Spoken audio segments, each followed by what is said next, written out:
On this, we have our analyst, Yusuf Erim, who joins us now on set. Yusuf, I actually want to pick apart one thing that the Washington Post is quoting the CIA as saying, and that is that the Saudi government structure is such that this would never, the hit would never have been ordered without the knowledge of the Saudi crown prince. That's kind of been their premise for this. Explain that in the context of the Saudi government structure and how they operate. Well, this is something the Turks have been saying and the international media has been saying since the Khashoggi incident first started. When you look at the Saudi structure, especially since the crown prince was appointed to the position, he has consolidated power. He has consolidated the intelligence portfolio, the security portfolio.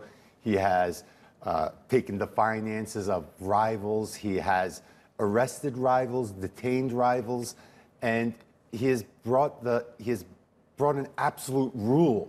And as his father, King Salman, his health is slowly fading, he is now the de facto ruler, making all the day-to-day decisions. So a top-level operation like this involving members of the military, intelligence, in a consulate in another country, for this to get approved, nobody but Mohammed bin Salman, the crown prince, can sign off on an operation like this.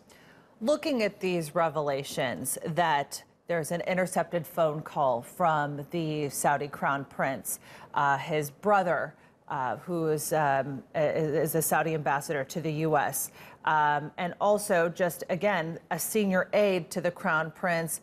All of that, when you look at it, if it's indeed true, is pretty damning evidence against the Saudi crown prince. So where does that leave him within his own government? Well, going forward, if he was to be named king, what international leader in his right mind would actually accept him on a state visit, knowing that he planned the murder, he called an assassination? So his credibility as a leader now is basically destroyed. And the only place for me where it should leave him is to step down, which would be in the best interest of Saudi Arabia, of the region, and Saudi Arabia's allies as well.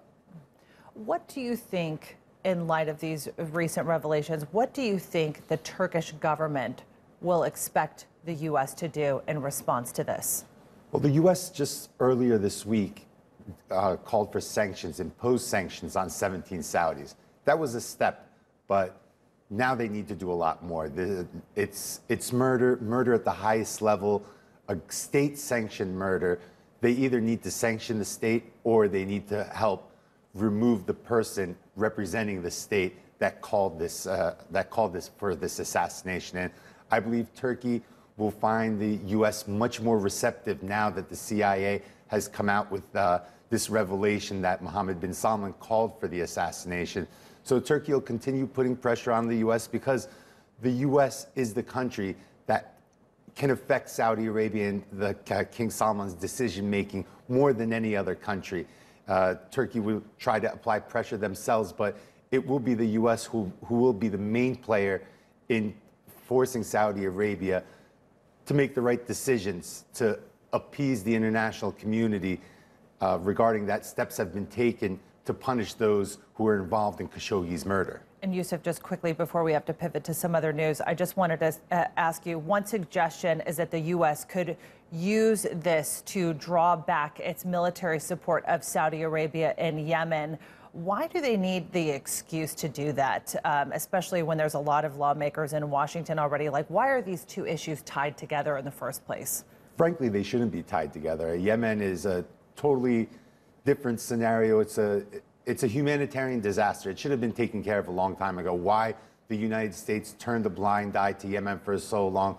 Well, that's probably because of Iranian involvement in Yemen, and they wanted to contain Iran. But now containing Iran is slowly taking a sidestep to punishing those involved in the Khashoggi murder, and there needs to be stability in Yemen. There's hundreds of thousands of people dying, dead, living in poverty. There's cholera epidemic there. I mean, the humanitarian disaster is the worst this world has seen.